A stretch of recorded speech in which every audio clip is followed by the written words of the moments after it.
9 రోజులుగా ప్రభుత్వం చేసినటువంటి దాడిని మేము ఖండిస్తూ మహిళలను చూడకుండా వీళ్ళు దౌర్జన్యంగా కొట్టడాన్ని మేము తీవ్రంగా ఖండిస్తూ ఉన్నాం. మేము ఈ ప్రభుత్వానికి ఒకటే హెచ్చరిస్తున్నాం, మీరు మంత్రి పదవి ఇవ్వలేదు గిరిజన జాతికి, ఈ గిరిజన జాతికి మీరు మంత్రి పదవి ఇవ్వకపోగా ఈ గిరిజనులు ఇట్లా వాళ్ళ భూములను లాక్కునే పరిస్థితులు మీరు ఏదైతే చేస్తున్నారో ఇది కరెక్ట్ పద్ధతి కాదు. మీరు రిజర్వేషన్ తీసేసినారు, ఉద్యోగాలు లేవు, భూములు కూడా లాక్కునే ప్రక్రియ ఏదైతే చేస్తున్నారో ఇది కరెక్ట్ పద్ధతి కాదు.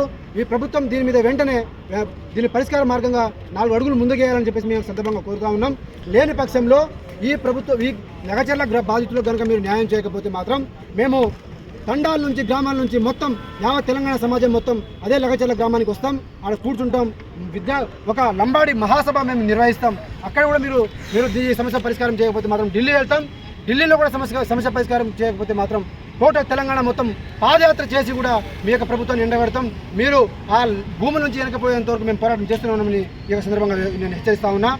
ఇక్కడ గిరిజనులపై ఈ ప్రభుత్వం దాడి చేయడాన్ని మేము తీవ్రంగా చాలా ఖండిస్తూ ఉన్నాం. ఇది కరెక్ట్ పద్ధతి కాదు. సీతక్క గారు దీని మీద మీరు స్పందించాలి, దీని మీద మీరు న్యాయం చేయాలి. గిరిజనులు అంటే ఓన్లీ మీరు ఒక గోండు జాతిలో కాదు, గోండ్లకే కాదు, మీరు భూములు పోతున్నాయని బాధపడుతున్నా 90 సంవత్సరాల మహిళలు ఉన్న కూడా మీరు న్యాయం చేయట్లేదు. వీళ్ళకి న్యాయం చేయాలి. వీళ్ళకి న్యాయం చేయాలంటే మీరు అక్కడ వెళ్ళాలి. వీళ్ళకి న్యాయం చేసి వీళ్ళకి పరిష్కారం చేసే విధంగా మీరు అడుగులు వేయాలని మేము ఈ యొక్క సందర్భంగా హెచ్చరిస్తా ఉన్నాం.